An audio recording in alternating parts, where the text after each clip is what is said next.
don't find it easy to work out who's missing and who isn't, but I think we might all be here now. Yep. So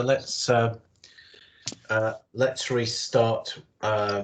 Catherine with ESHT 2025. Okay, thanks, Steve. It's got a very original title, ESHT 2025, after the success of ESHT 2020.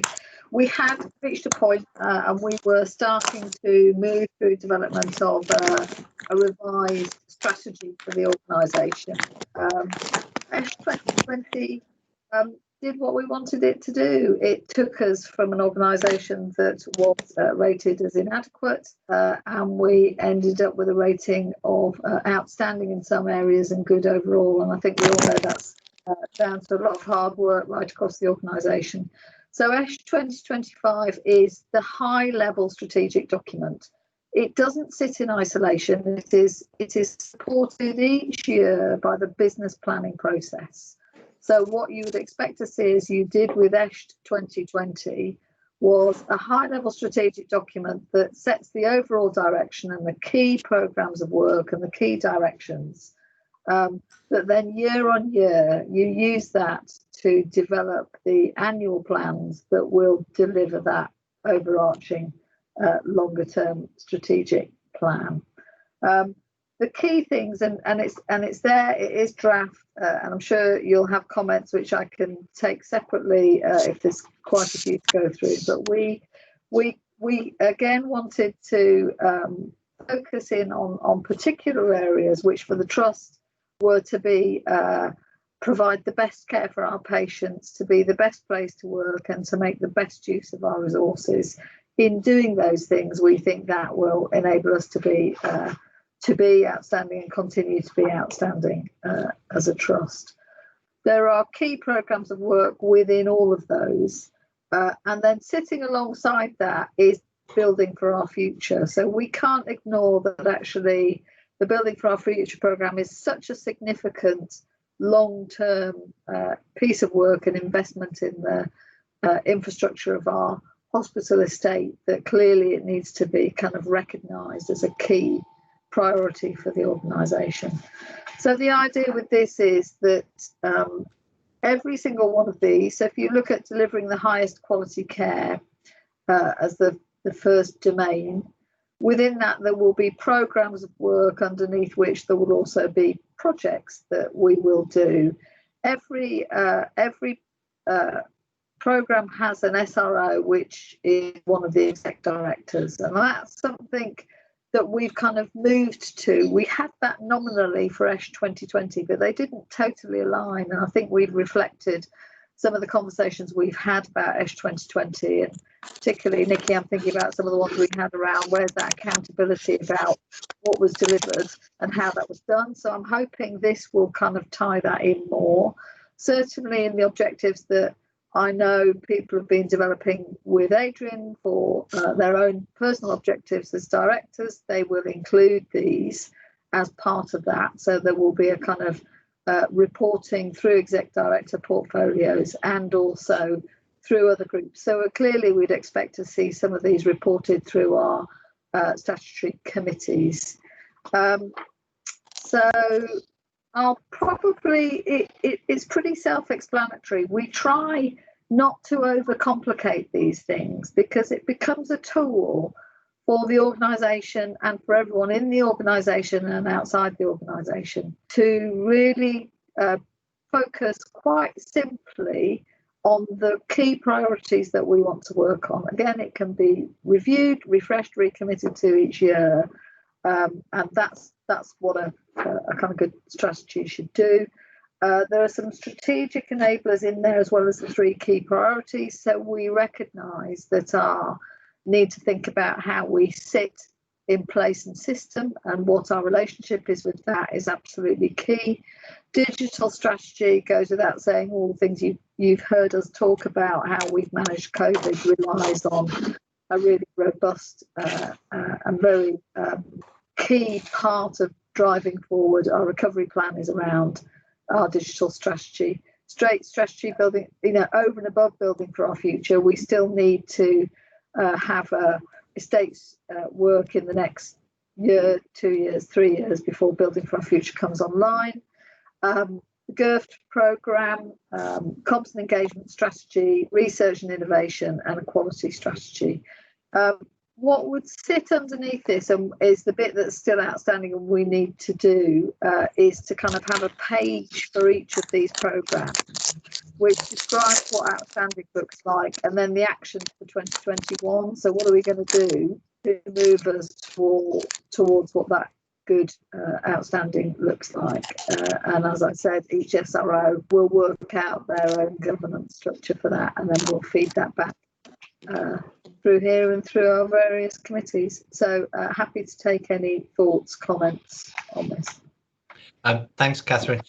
Somebody's got their mic on and rifling through papers or something in front of them, and it's, I don't know about everybody else, but it's coming through the sound here quite a lot. So just have a quick look at that if you could.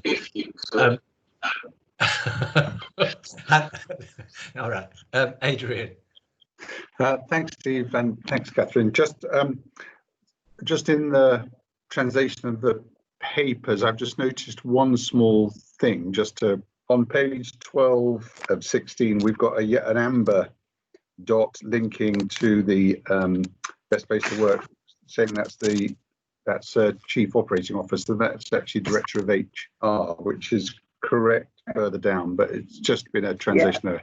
But the point was just to highlight that, exactly as Catherine said, that what the team, we've developed this all together to make sure that these key statements then are translated, and they will reflect directly into the objectives across the organisation for the year as well. So all of these will then tie right through from this strategic direction document through personal objectives and into business planning, so that the detailed pages, as Catherine describes,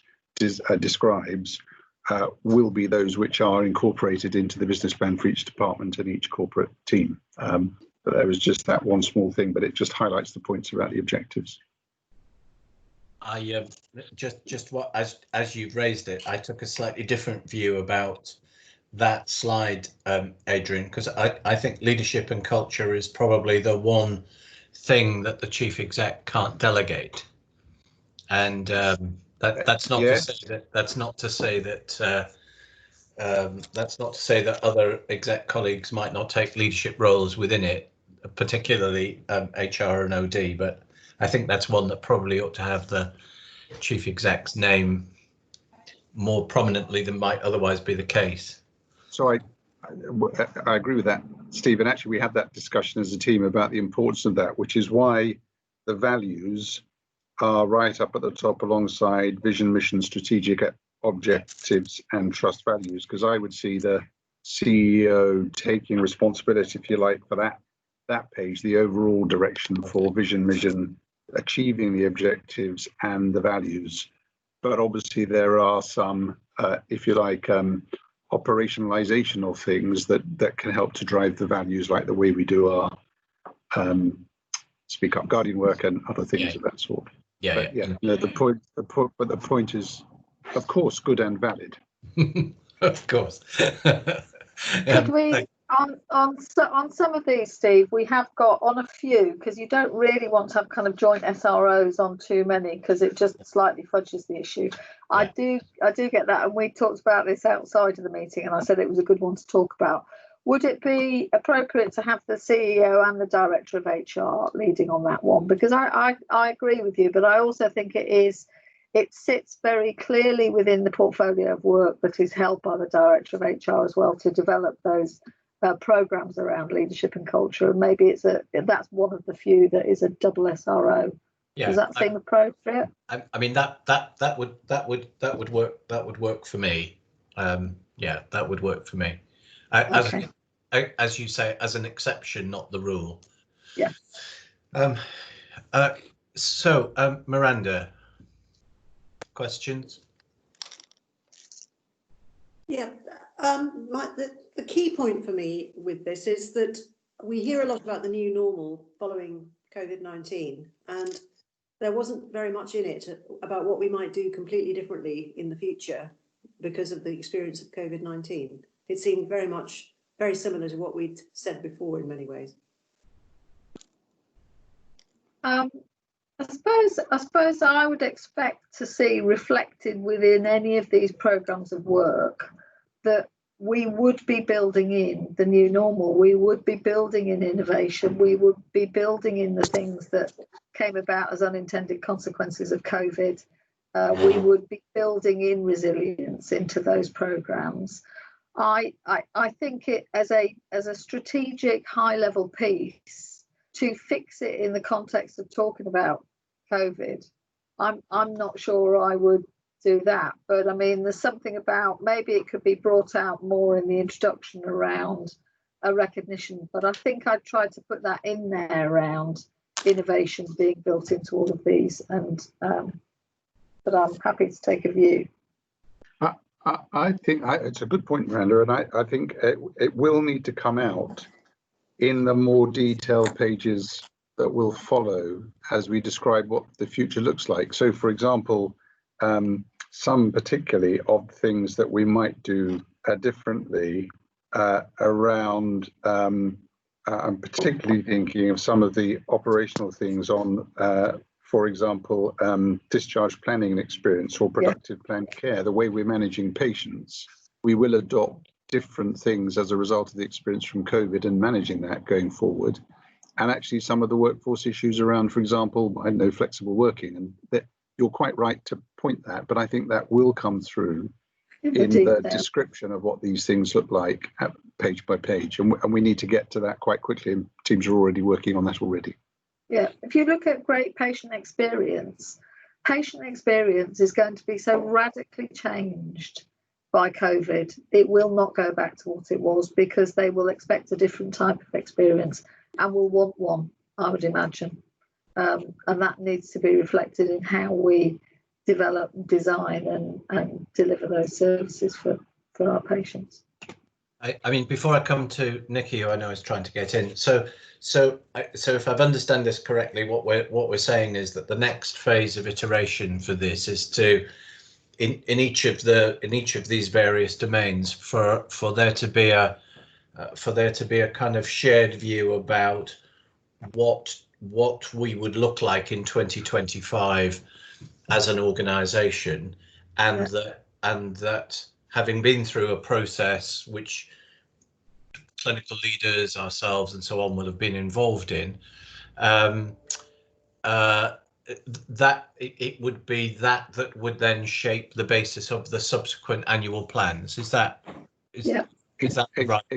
Exactly so, Steve. So if we did, as we did every year with ESHT 2020 document, we wrote what the updated vision was like for that particular issue, that particular domain, and then the actions for that year that were going to take us forward. And that's the template we've used. So best at managing frailty is the example. There is actually already a great deal of detail around best at managing frailty. That's a populated page already. So what we need to do, and we should probably bring to the strategy forum of the board, are then the more detailed pages now, each of which are being worked on for each one of those stated strategic priorities. Okay, good. Nikki. Sort of to that point, really, I suppose. First of all, thank you, Catherine, for bringing this to us. It feels like fairly early in the process. I know that's something we've asked for previously, so thank you for listening. So something like the very first pages, really, the objectives page and things like that. Is that something that we're going to see at perhaps one of our board seminars and talk about there? Is that the expectation?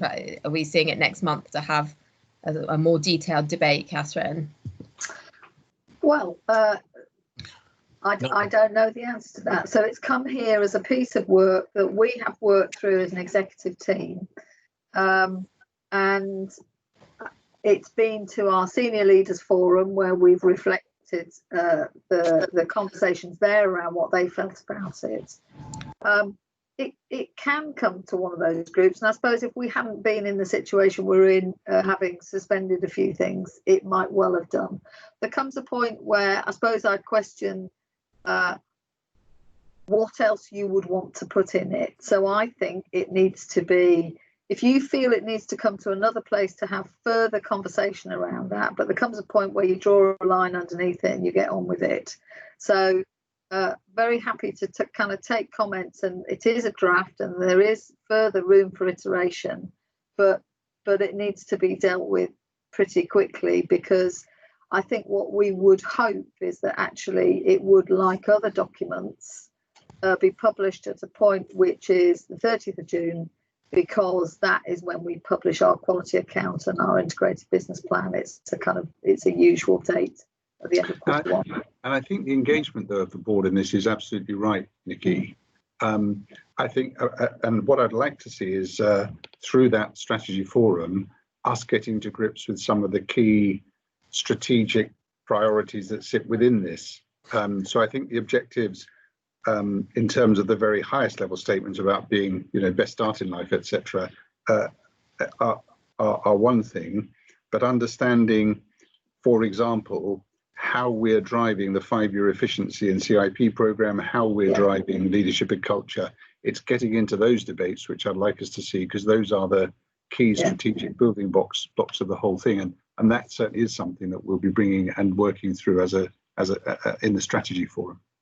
Yeah. Thank you. I think it's fair to say, isn't it, Steve, that there was some enthusiasm for us to see it at perhaps the board seminar.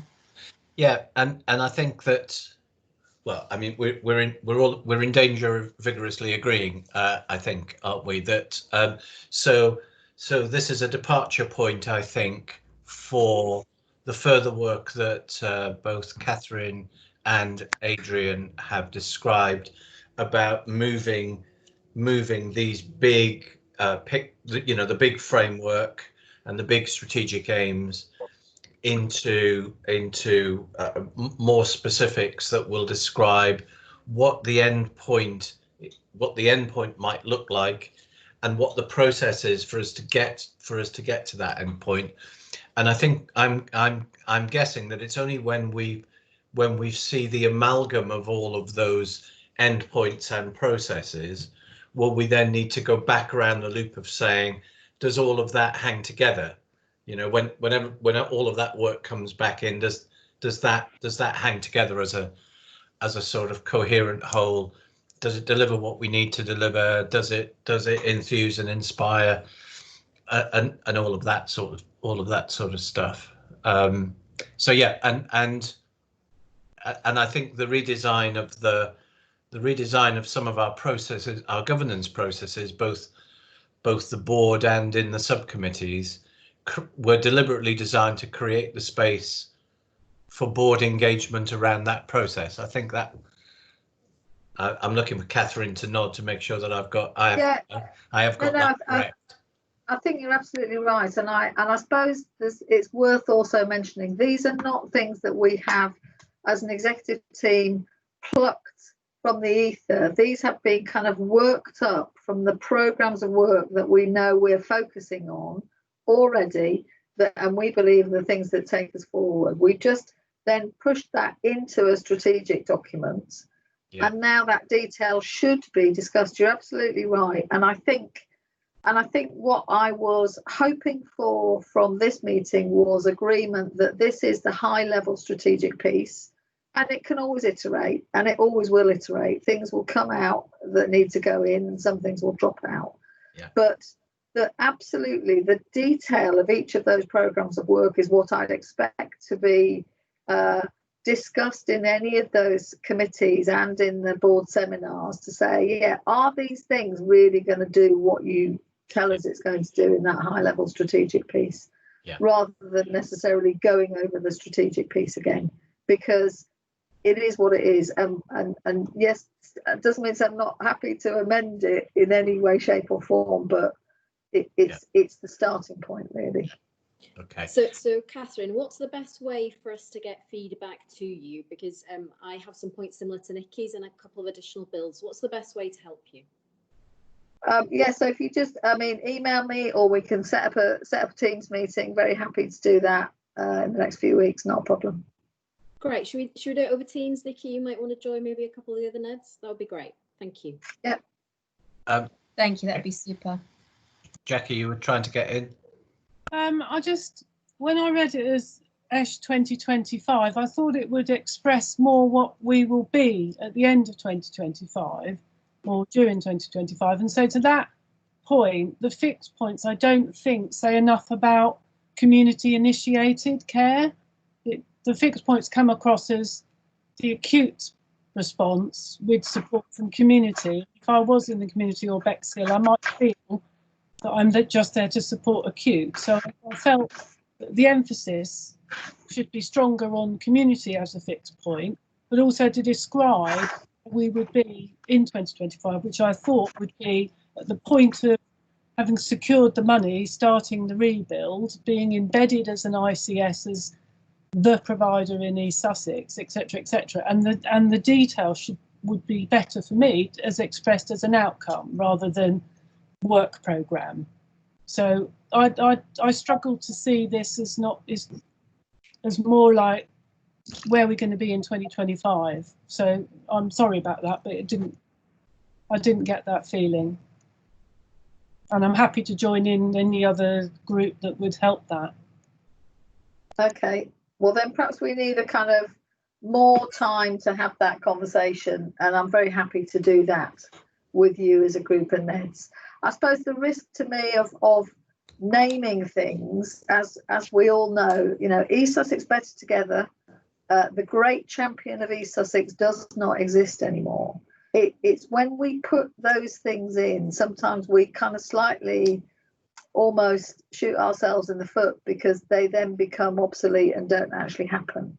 So I agree with what you're saying, but there's something also about slightly future-proofing something like this, which is by not putting some of those things in. But there's a risk to doing that as well. So really happy to have a kind of longer conversation about that. That'll be really useful for me. Just one last point, I think as well, so that the conversation will be helpful, and we'll keep, and there's so many views that can be had about something like this. For me, the most important thing about this is, does it convey to members of staff across the organisation the direction we're trying to travel in and what their role is going to be in that direction? One of the things that CQC commented on quite strongly was wherever they went and mentioned ESHT 2020, people knew what it was. And wherever they went and mentioned ESHT 2020, they knew what members of staff knew what it was saying and had a sense of what it was telling them, how it was giving a framework for their year's work, their objectives, etc. And that's what we're trying to create with this, albeit and on the basis again that it will be annually renewed and revised. But the key thing for me is that does it say enough about what we want to be in terms of best place to work, providing the best care for patients, making best use of our resources, those other things, and they've replaced the statements, if you remember, which we had previously, which were come out of quality special measures, come out of financial special measures, deliver our statutory targets, particularly for our performance, so. In a way, the fact that we're now able to make those three statements instead of let's come out of specialty measures and get ourselves back into respectability is a big step forward. So, and one of the reasons for the continuity of this format and the ESHT 2025 was, will this continue to provide the touchstone that actually ESHT 2020 was? As was recognised by some external observations as well. So I think that the comments are really helpful. We do need to make sure we've got that bigger vision, if you like, of the future, but it needs to be something that every person can relate to in terms of their role in helping the organisation follow a direction and purpose that they can understand. Yeah.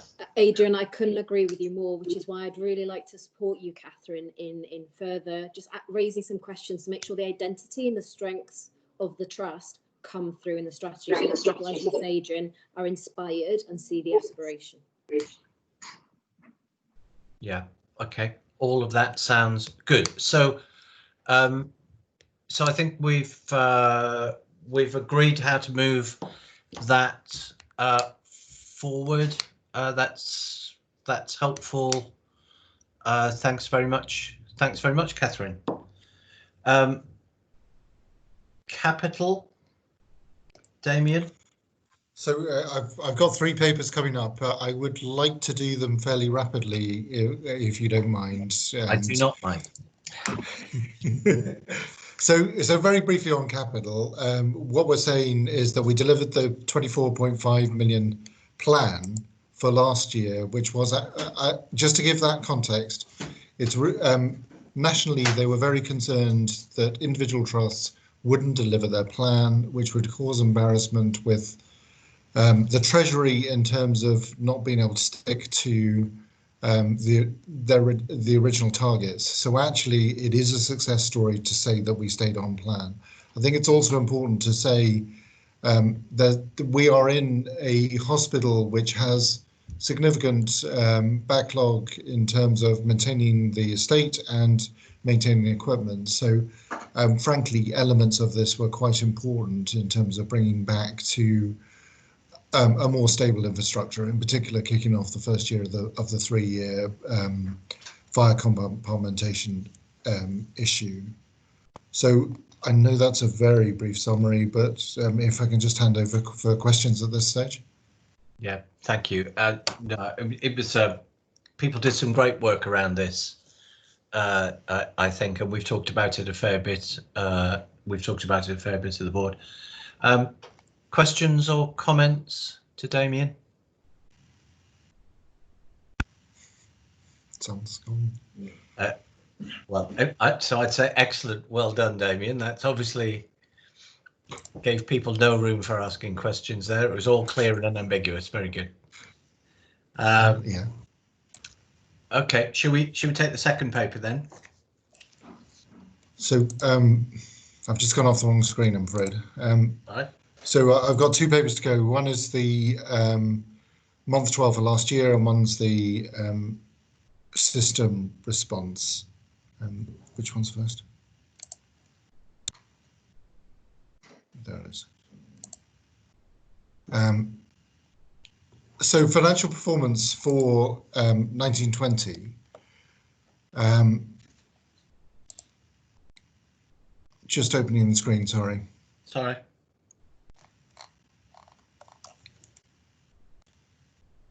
So the first paper is the one that looks at the SHCP financial performance. What I would just like to do is put a qualifier around this, which you should have noticed from actually the element that refers to us, that this was the position we ended up in April before the additional STF funding was confirmed. And yeah. I believe within the next 2 weeks, we're going to get the final allocation. So on the draft month 12 position, which is basically this is, we got to about minus 95, I think it was, million across the system, but actually the final position will be significantly better than that. What I would suggest I do is give you an update next month in terms of with the additions of the final allocations. Yeah, I think it improves by about 20 million, but I can't be sure until I see the returns. I mean, the basic position of the elements that didn't quite hit the plan stayed the same, but it still will be good to be able to close off the position when we have the final allocations. Yeah. Okay. That sounds sensible. Okay, so that gives me my third paper. Yep.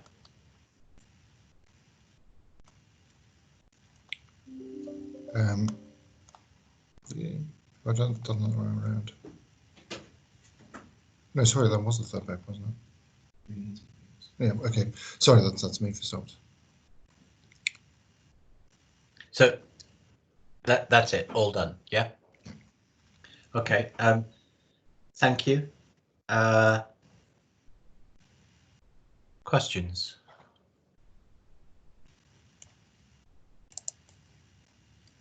Going. Gone. Thank you, Damien. So that takes us, although in my name, a paper that Lynette kindly wrote for us about board and committee meetings. Do you want to just introduce it, the paper, Lynette?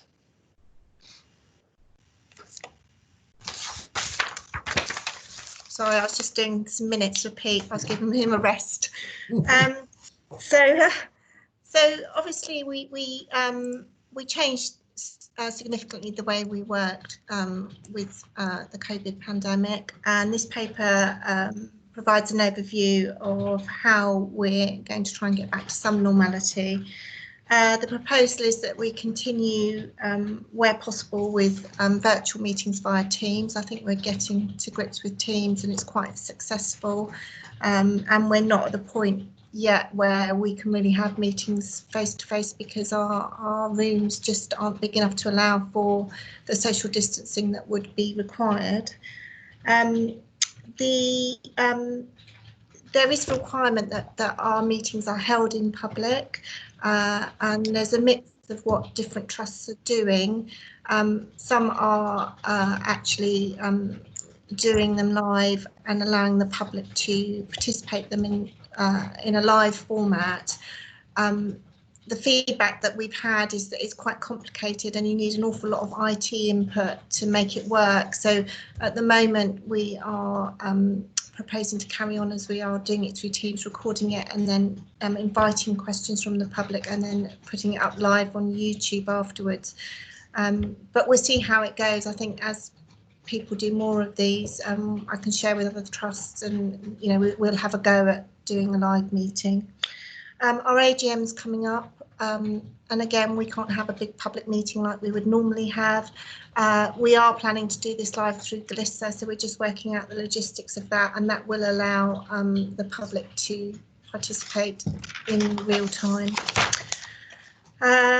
We've suspended the quality walks, so the board walks that the trust board members do, and we're going to review that again in early October. At the moment, I don't think staff could really cope with lots of people coming in. They're trying to get back to recovery, and again, there's the issue of social distancing. So we'll look at the programme again in October. And committee meetings, we suspended some, so I think it's about getting back on track. And I think this is a real opportunity actually to review the terms of reference of the committees. Are they doing what they should be doing? Do we have the right people around the table? Can we review membership? Do we need as many people there? So I think as chairs, I think there is some work to be done, and it's an opportunity for us perhaps to streamline the way we do things. Okay, and just to put my bit in, so Ned colleagues have we've had an exchange about subcommittee membership, not least because of Barry's imminent departure, and I think I've got some stuff to talk to you about in that regard, Lynette. I think.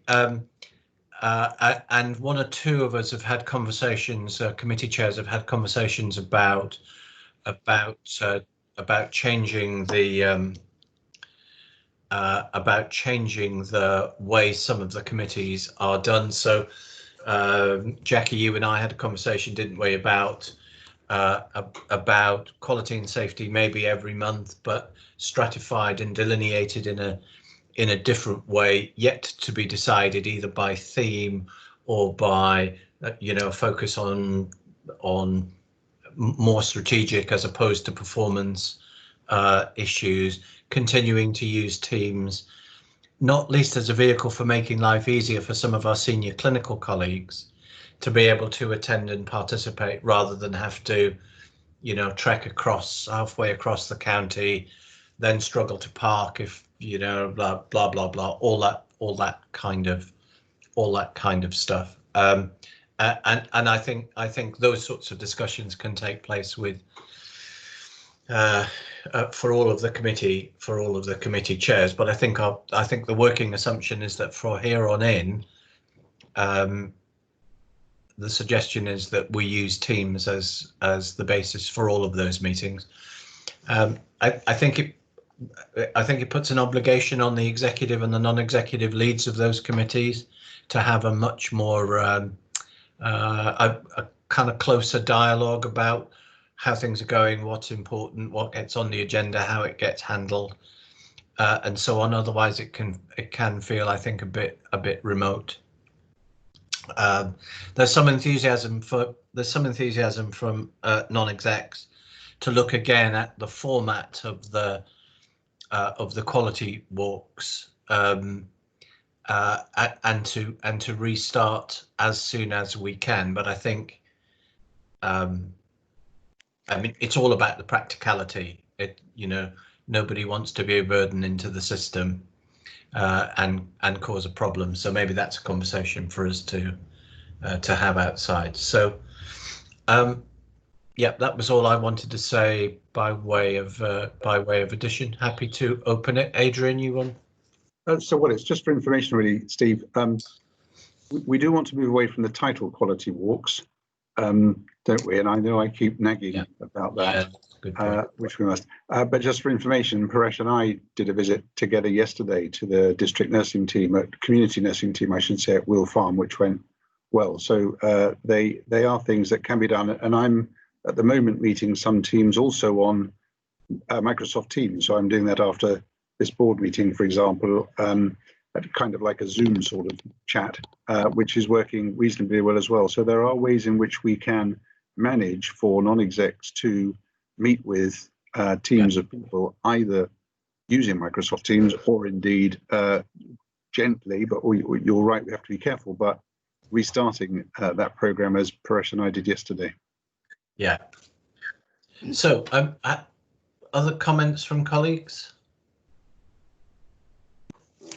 The only thing for me, Steve, I'm very, very supportive of the approach and the paper is for those of us on an iPad, we just need to find out how technically we can make sure that we have the opportunity to raise our hand when we have a question too. So when we figured it out, that'd be great to understand. Yeah. I'm on an iPad and I can raise my hand. So I support the approach. Yeah. Okay. So shall we? So that suggests then we've got there's a bit of work maybe for Lynette and I to take away. No reason why committee chairs shouldn't start to have conversation with their exec counterpart of just looking again at how whether committees are structured and organised in a kind of Teams environment to function in the best possible way, and we'll talk about the replacement for quality walks and restarting that.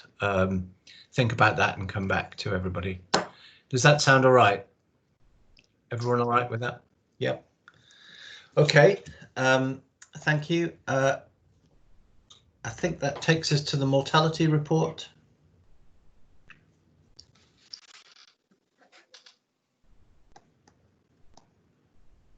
Yeah, we've got the learning from deaths paper. So this is the. Can you hear me all right? Yeah. So this is really just for info. We're obliged to share it every time. It's the. You're all used to the format now. We review all of the deaths in M&M meetings, and my mortality review group then has a look at any deaths which there's been a complaint or an AMBER report or an SI report and so on, and then feedback to the clinicians about whether we think there's a degree of avoidability. I have to say that there hasn't been much degree of avoidability in recent times. Just looking across the last quarter's worth, or the last year's worth, there's been one that had strong evidence, one with probable evidence, 2 possibles, 1 slight evidence. So actually the numbers are pretty small, which is both reassuring in that I don't think we're missing large numbers of avoidable harm.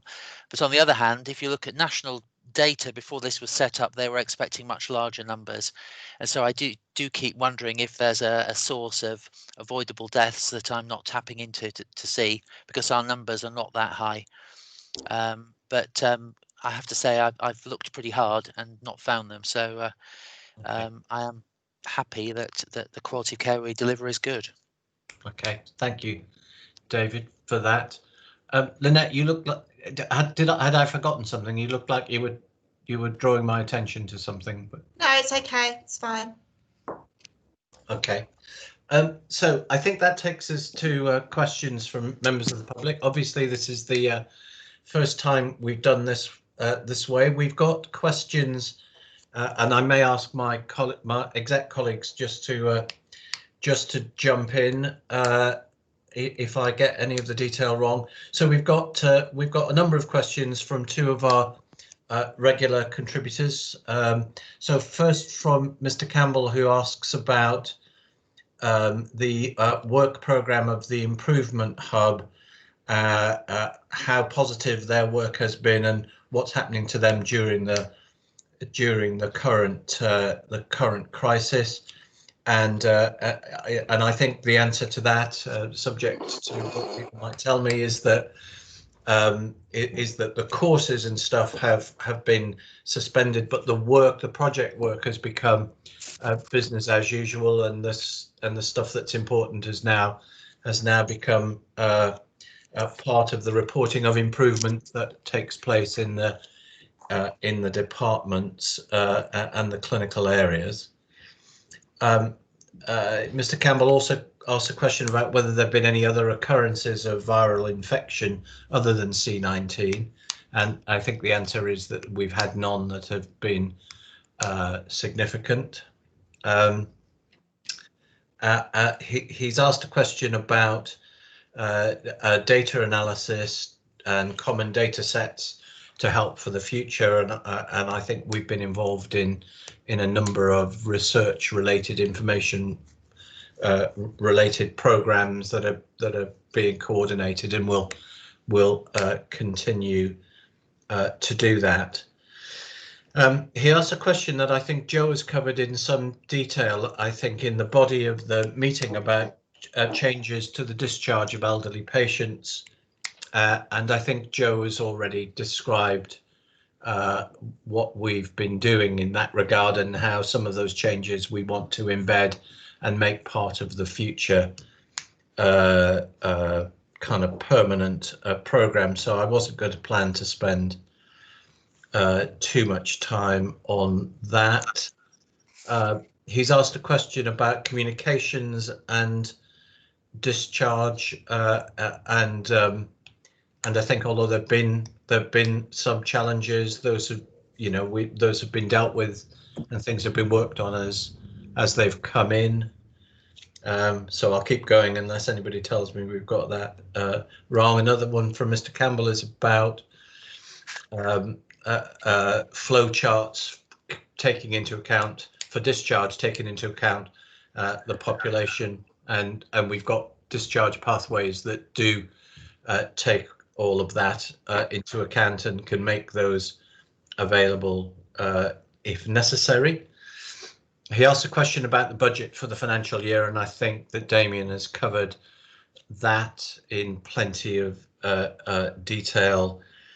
And then Mr. Campbell's final question is about what in effect is our recovery, restore and recovery program, which again I think colleagues have discussed in different ways and at different times during the course of the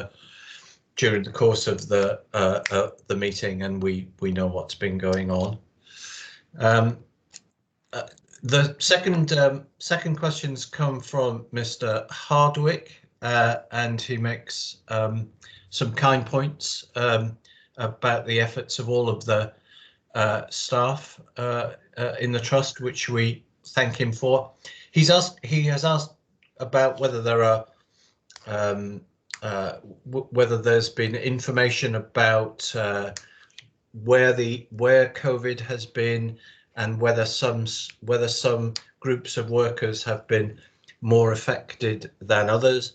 And I think, as Adrian said in his introduction earlier on, we're not clear about the reasons where there have been the occasional hotspots. There are one or two, but it's not entirely obvious what the causes are. And as far as risks for particular groups of workers like public transport, delivery, police and post, etc., that he asks about, I think the County Council Public Health Department is doing some work on that that we may end up contributing to, but is for them to take forward. So I think that probably covers the questions, and I think, Lynette, the plan is that we will just confirm those in a note to people who ask questions. Is that right? We're going to do what we normally do and attach them to the minutes of the meeting, publish them. Yeah, okay. So now that I've lost my agenda, I think that takes us to the end of the formal part of this meeting, and unless there's anything absolutely urgent, I'm going to draw the meeting to a close.